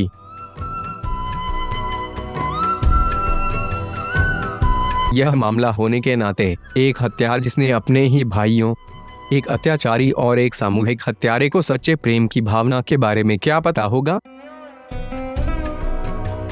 क्या इस प्रकृति के व्यक्ति ने दुनिया भर में व्यापक रूप से प्रचारित होने वाले आख्यान के अनुसार प्रेम के शुद्धतम झुकावों के लिए एक स्मारक बनाया होगा? यह इस बिंदु पर पहुंच गया है कि कई हस्तियों और प्रसिद्ध राजनेताओं ने इसका दौरा किया है, जैसे कि वे चाहते हैं कि वे शुद्ध प्रेम की खुशी और संवेदनशीलता में भाग लें। यह भी कहा जाता है कि शाहजहां ने मुमताज से पहले और बाद में कई महिलाओं से शादी की। उनकी राय में उनकी पत्नी से उन्हें कोई विशेष स्नेह नहीं मिला, जिसके उनके लिए समर्पित एक शानदार मकबरा। ऐतिहासिक तथ्य इस तथ्य की ओर इशारा करते हैं कि शाहजहां ने किसी के लिए भावनाओं का दोहन नहीं किया। वह पूरी तरह से भारत के अन्य राज्यपालों के सामने अपनी शक्ति का इजहार करने में दिलचस्पी रखते थे और यह उनकी पत्नी की मृत्यु के बाद ही था कि मुस्लिम लेखकों ने उनके सीधे आदेशों का पालन करते हुए मुमताज के लिए झूठी प्रेम कहानियां बनाई। यह भी वेल नोन है कि यदि शाहजहां ने वास्तव में ताजमहल को एक शानदार मकबरे के रूप में बनवाया होता तो ऐतिहासिक अभिलेखों में उस तारीख को रिकॉर्ड किया जाता जिसमें उसकी पत्नी मुमताज को ताजमहल में दफनाया गया था।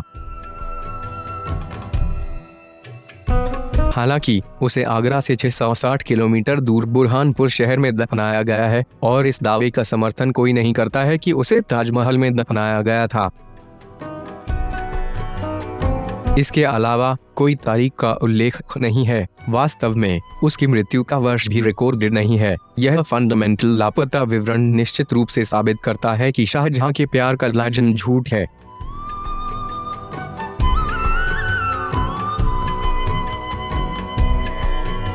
अटकलों के आधार पर ताजमहल के निर्माण में 10 से 22 वर्ष लगे और शाहजहां के शासनकाल में 20,000 मजदूरों को शामिल किया जाना चाहिए था।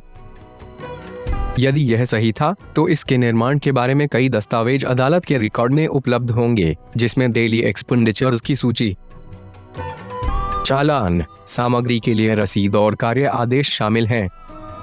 हालांकि कागज की एक भी शीट नहीं मिली है जिसमें ऐसा कुछ भी कहा गया हो।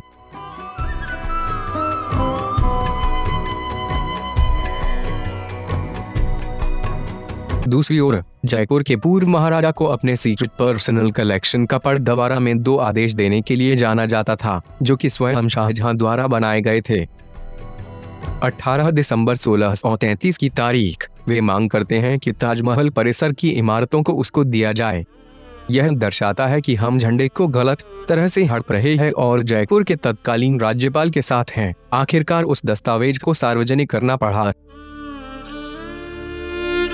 शाहजहां की आधिकारिक जीवनी पद्मनाम शीर्षक से, जो स्वीकार करती है कि अतुलनीय वैभव की एक बड़ी हवेली है जिसके ऊपर एक विशाल गुंबद है, मुमताज के दफन के लिए जयपुर के महाराजा राजपूत राजा से जब्त किया गया था।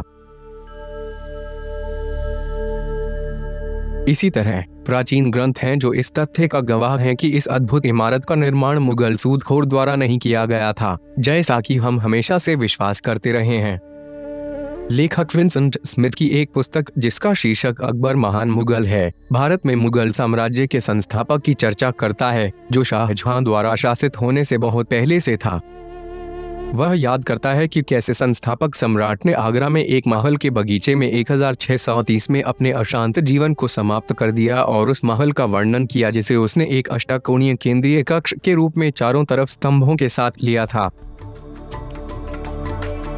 यह विवरण तेजो महाले महल को दर्शाता है और यह आयोजन शाहजहां के डायनोमिनेशन से पहले की तारीख में हुआ था।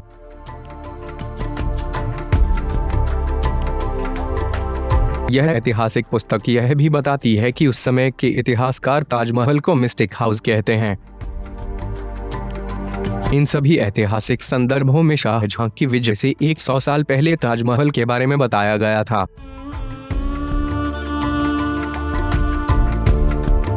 इसी तरह जब मुमताज की मृत्यु के ठीक 1 साल बाद 1632 में अंग्रेज विजिटर पीटर मुंडी ने आगरा की यात्रा की, तो उन्होंने आगरा और आसपास के उल्लेखनीय स्थलों के बारे में जानकारी दर्ज की, जिसमें महल, मकबरे, बगीचों और बाजारों के अस्तित्व का उल्लेख था, जो ताजमहल को घेरे है।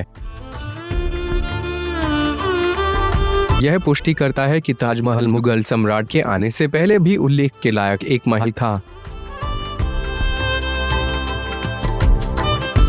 लेखक जोहान अल्ब्रेक्ट वॉन मंडेलसेलो की अपनी पुस्तक voyage and travels in the east Indies में भी मुमताज की मृत्यु के 7 साल बाद वर्ष 1638 में आगरा में जीवन का विस्तृत विवरण मिलता है। वह तेजो महाले के निर्माणाधीन होने का उल्लेख नहीं करता है। हालांकि यह आम बात है, लेकिन गलती से दावा किया गया है कि ताजमहल 1631 और 1653 के बीच बनाया गया था।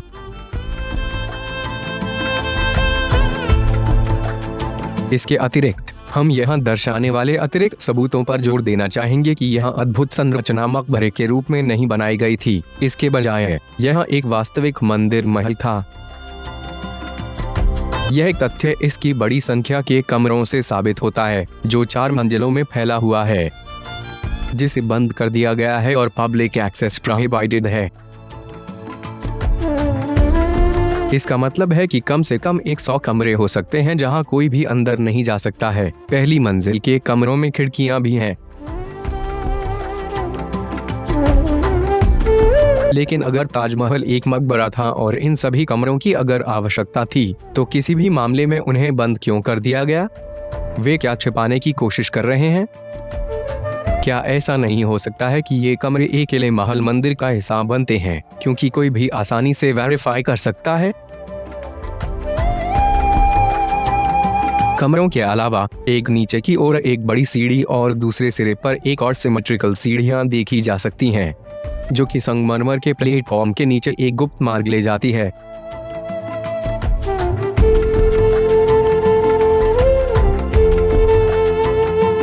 इसे छिपाने के लिए एक लोहे का दरवाजा लगाया गया था, जो लकड़ी के तख्तों पर भी चढ़ा हुआ था, ताकि किसी को भी मार्ग और गुप्त कमरों की सामग्री को देखने से रोका जा सके।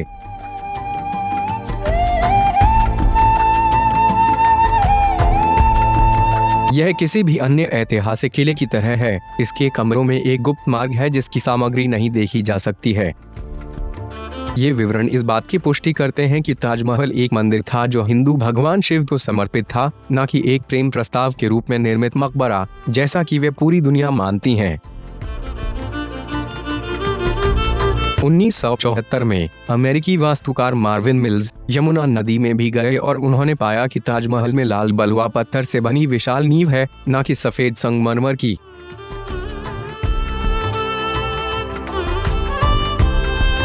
जैसे जैसे वह करीब आते गए, उसने ताजमहल के भूमिगत इलाके में सीधे प्रवेश करते हुए पाया कि निचली मंजिल में लकड़ी के दरवाजे थे जो अंदर से बंद थे।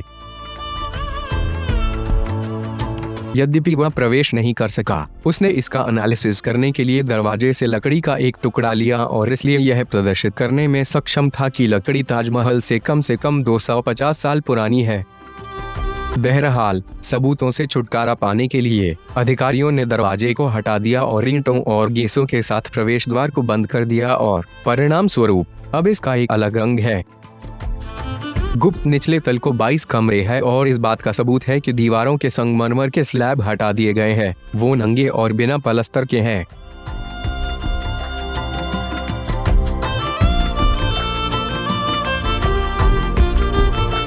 क्या यह संभव है कि इन्वेडर शाहजहां मंदिर के लिए इस्तेमाल किए गए समान गुणवत्ता वाले सफेद संगमरमर को प्राप्त करने में असमर्थ था और इसलिए उसने अपने कर्मचारियों को कब्रों के निर्माण के लिए निचली मंजिल पर स्लैब उतारने का आदेश दिया? पी.एन. शर्मा नामक एक गवाह जो कि दिल्ली के हैं, उनका यह भी दावा है कि इन कमरों के दरवाजे की ओपनिंग में ध्यान से देखने पर वे एक विशाल कक्ष को देखने में कामयाब रहे जिसके स्तंभों चित्रों से एंग्रेव्ड है। उन्होंने यह भी बताया कि भगवान शिव की एक डेकैपिटेटेड मूर्त भी है। इसी तरह रखरखाव के दौरान डॉक्टर एस.आर. राव, आगरा में सुपरिंटेंडेंट ऑफ आर्कियोलॉजी राव ने एक प्राचीन दरार को देखा जो ताजमहल के केंद्रीय अष्टकोणीय कक्ष की दीवार में गहरी और चौड़ी थी।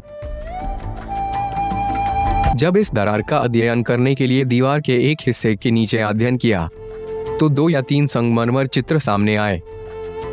हालांकि इस तथ्य को सरकार ने शांत कर दिया था और छवियों को उसी स्थान पर दबा दिया था जहां मुगल सम्राट के आदेश से सदियों पहले छिपाए गए थे। इसका मतलब यह होगा कि सील किए गए कमरों में महादेव के मंदिर के अपवित्रता और सूदखोरी के बाद शाहजहां के पास मौजूद सभी मूर्तियां, शिलालेख, मूर्तियां और चित्र हैं।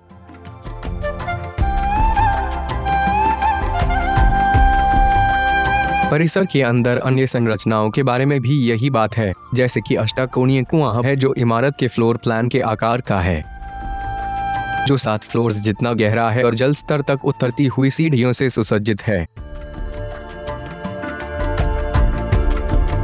इस तरह का कुआं मंदिर के रीति रिवाजों के लिए पानी खींचने के लिए था, लेकिन इसका उपयोग सोने और गहनों को संग्रहित करने के लिए भी किया जाता था ताकि मुगल द्वारा मंदिर को लूटा न जा सके। यह स्पष्ट रूप से सिद्ध हो चुका है कि इस तरह का कोई भी अष्टकोणीय कुआं किसी भी ज्ञात मकबरे या मौसोलियम में नहीं पाया गया है। इसकी संरचना के संबंध में इसके अष्टकोणीय आकार का हिंदुओं के लिए एक विशेष अर्थ है क्योंकि उनके पास अकेले 8 दिशाओं के लिए विशिष्ट नाम हैं और सेलेस्टियल बीइंग्स को उनसे जोड़ा गया है।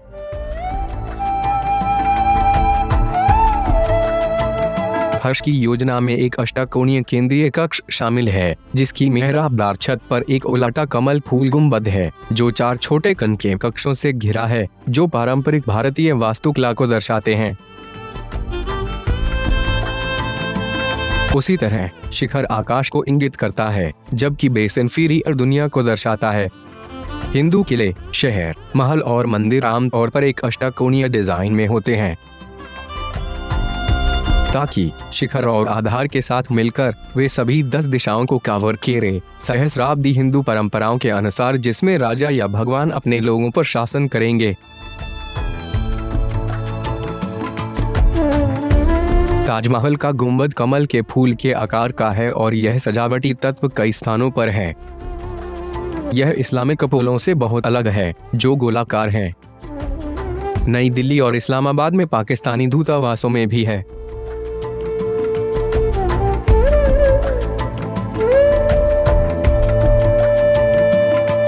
कोई यह भी देख सकता है कि तेजो महाले के गुंबद में सैकड़ों उभरी हुई अंगूठियां हैं जो किसी मकबरे में काम की नहीं होंगी। इसके बजाय हिंदू मंदिरों में अभयारण्य को जलाने वाले लैंप में तेल को बदलने के लिए इनका उपयोग किया जाता था।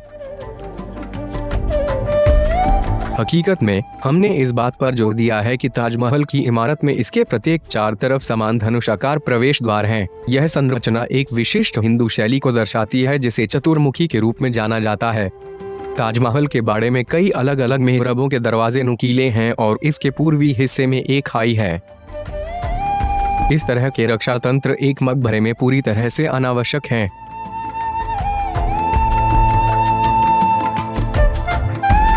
जोर देने के लायक एक और तथ्य यह है कि नदी के तट को अच्छी तरह से बनाया और पक्का किया गया है, जो घाट के रूप में जाना जाता है। यह मार्ग ताजमहल के ठीक नीचे स्थित है और इसका इस्तेमाल हिंदू शाही स्नान के लिए किया जाता था।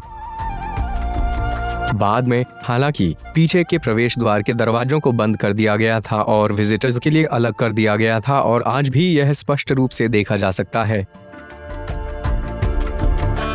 प्राचीन मूल का एक हिंदू शवदाह नदी के किनारे स्थित है, और यदि शाहजहां ने ताजमहल का निर्माण किया होता तो वे हिंदू धर्म के इन निशानों को नष्ट कर देता। कोई यह भी देख सकता है कि पश्चिमी प्रवेश द्वार एक ओर पर खुलता है जिसमें स्तंभों का सामना करना पड़ रहा है, जो आमतौर पर हिंदुओं द्वारा सभाओं, सार्वजनिक समारोहों, शिक्षण और मंत्रों के जप के लिए उपयोग किया जाता था। हिंदू संस्कृति में हालांकि वे इस्लाम के लिए कोई उद्देश्य नहीं रखते थे, और एक मकबरे में तो बिल्कुल भी नहीं।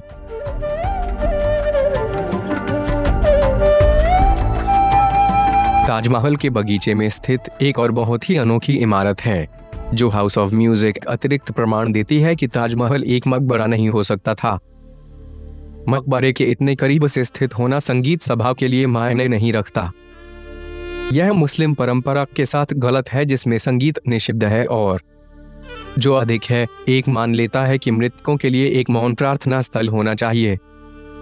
दूसरी ओर हिंदू मंदिर और महल पारंपरिक रूप से गायन, संगीत सुनने और प्रत्येक सुबह और दोपहर को जप करने के लिए बनाए जाते हैं, जो इस स्थल के साथ पूरी तरह से फिट बैठता है और नृत्य भगवान शिव नटराज को समर्पित इस मंदिर के वास्तविक उपयोग को दर्शाता है।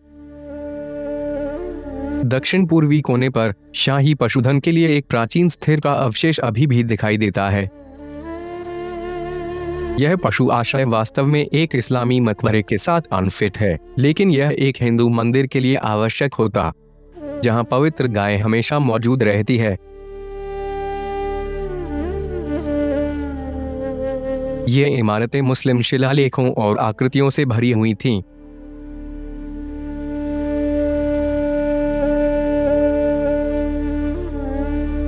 जिनमें से कई बादशाह द्वारा नष्ट कर दी गईं या ठगी गईं, जो इसके असली अस्तित्व के हर निशान को मिटाने का प्रयास करती थीं।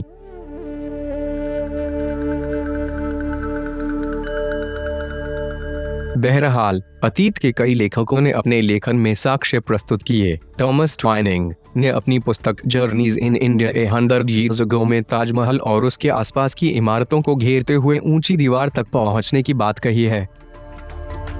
दीवार वाले क्षेत्र में प्रवेश करने से पहले सीढ़ियों से जाना पड़ता था, जो काले संगमरमर के 2 विशाल हाथियों द्वारा बनाई गई एक सुंदर पोर्टल की ओर जाती थी, जिनकी सूंड एक स्वागत योग्य तोरण में फैली हुई थी। इसे कोस्ट ऑफ द एलिफेंट्स के रूप में जाना जाता था।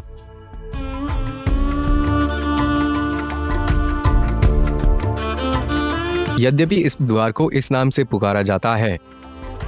फिर हाथी गायब क्यों हो गए हैं, वे साबित करते हैं कि वे हिंदू मूल के थे।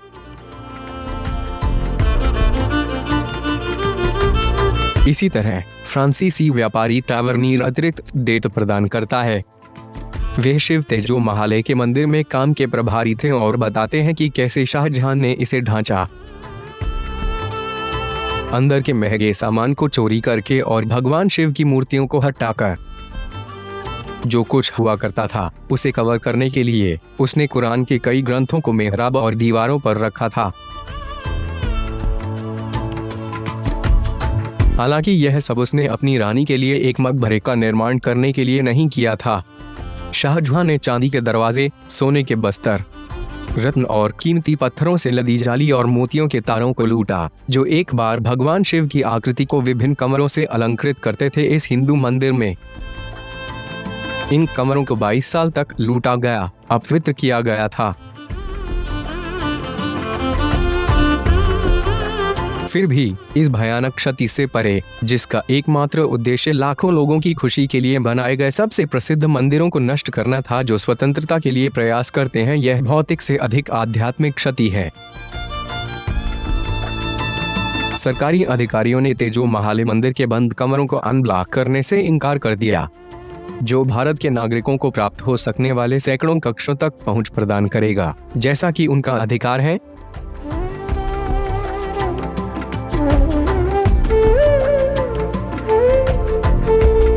हमारे दृष्टिकोण में सरकार किसी भी प्रकार के अनुसंधान की अनुमति देने या इसमें शामिल वास्तविक कारणों के बारे में स्पष्टता प्राप्त करने के अनुरोधों को स्वीकार करने में पूरी तरह से डिसइंटरेस्टेड है।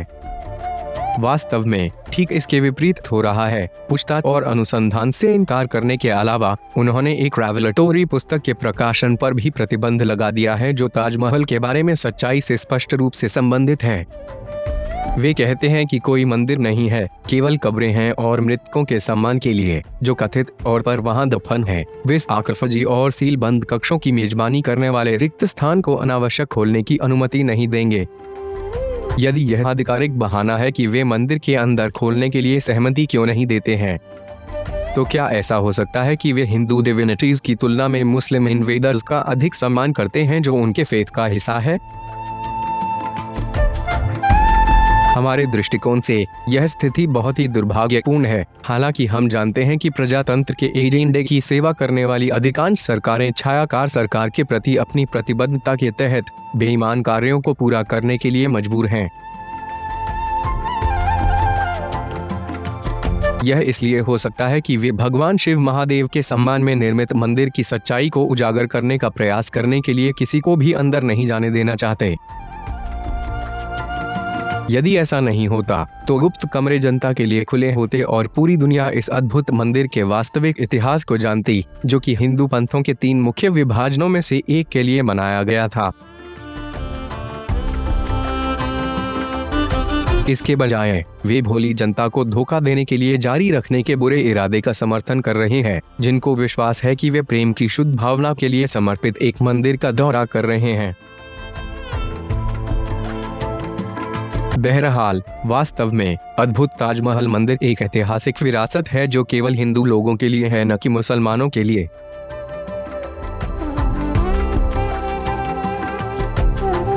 हम आशा करते हैं कि हम जो कुछ भी विस्तार कर रहे हैं वह बेहतर समझ को बढ़ावा देगा कि यह हमारे लिए गहन, सत्य और निष्पक्ष बनने के लिए कितना जरूरी है, और हम जो कुछ भी करते हैं उसे हम रिसर्च करते हैं, क्योंकि आंशिक होना हमेशा हानिकारक होता है, खासकर क्योंकि यह वास्तविक समझ को बदलता है और सत्य को स्वचालित रूप से गायब कर देता है।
जैसा कि हम इस दिलचस्प डॉक्यूमेंट्री का निष्कर्ष निकालते हैं, हमें पूरी उम्मीद है कि इसे सबसे अच्छे तरीके से असेंबल किया गया है और समझा जा सकता है। हम जानते हैं कि यदि हम अधिक खुले विचार वाले हैं तो हमें पता चलेगा कि मुख्य धारा के स्रोत जो कुछ भी नहीं बताते हैं वे सब सच है। अधिकांश सूचनाओं को सरकारों की उपयुक्तता को रिफ्लेक्ट करने के लिए अनुकूलित किया गया है, जो बिना शर्त उस हेजेमोनिक एलीट वर्ग की सेवा करती है जो अंतिम शक्ति रखती है, ताकि यह हजारों तरीकों से मानवता को धोखा दे सके। और तक यह बहुत बड़ा धोखा जारी रहेगा, हम कई परिस्थितियों में सच्चाई को बहुत कम जान पाएंगे, जो इतिहास और संस्कृति में लाखों शोधकर्ताओं और विद्वानों के हित में है।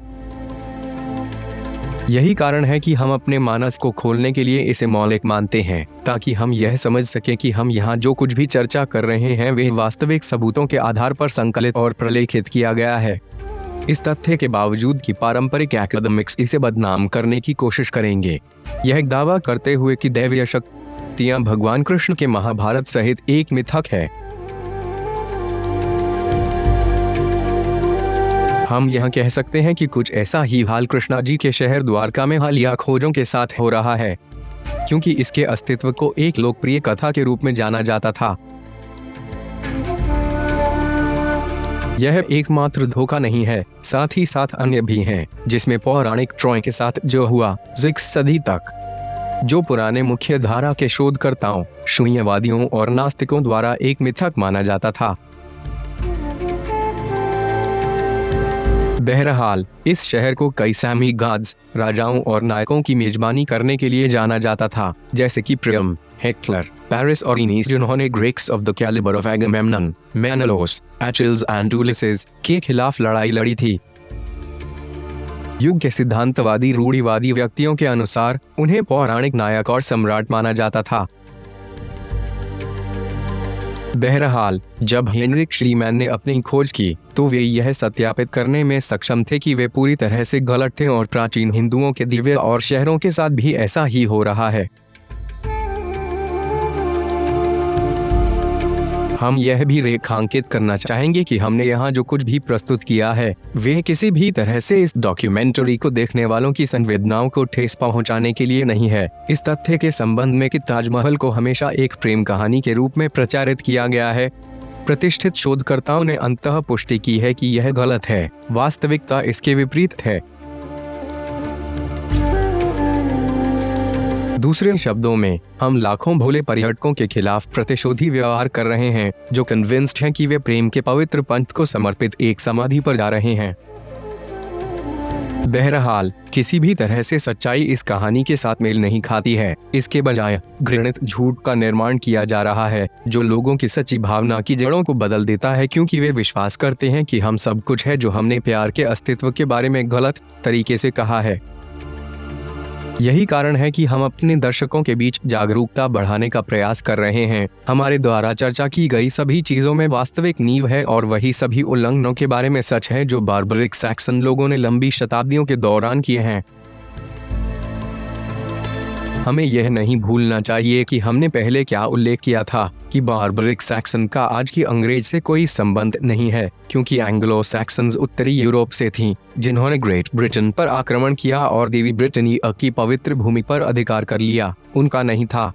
जैसे जैसे सदियां बीती गईं, वे वहां वास्तविक रूप से बस गए, खुद को असली मूल निवासी बताते हैं। हमारे लिए यह महत्वपूर्ण है कि हम किसी भी तरह से अपने आप को ठगा हुआ महसूस न करें। इसके बजाय यह हमारा कर्तव्य है कि हम वर्तमान में जो स्थिति अनुभव कर रहे हैं सभी के प्रति निष्पक्ष रहें। जैसा कि हम महसूस करते हैं कि अब पहले से कहीं अधिक केवल एक चीज जो वास्तव में मायने रखती है वे है हमारी सोई हुई चेतना का जागरण। इस तत्काल जागृति का एक हिस्सा यह समझना है कि चीजें वास्तव में कैसे हैं और आधिकारिक संस्करण के लिए निर्धारित नहीं हैं जो वे हमें स्वीकार कराना चाहते हैं, ताकि हम अपने महत्वपूर्ण इतिहास के बारे में इग्नोरेंट बने रहें। जिस क्षण हम छिपे हुए तथ्यों और घटनाओं को देखते हैं वे अत्यंत महत्वपूर्ण होगा, क्योंकि यह हमारी विजय का कारण बनेगा, क्योंकि हम सच्चे ज्ञान, प्रामाणिक प्रेम, सत्य और ज्ञान के प्रकाश के करीब जाते हैं जो हमारे लिए सृजन की विरासत का हिस्सा है। डंडा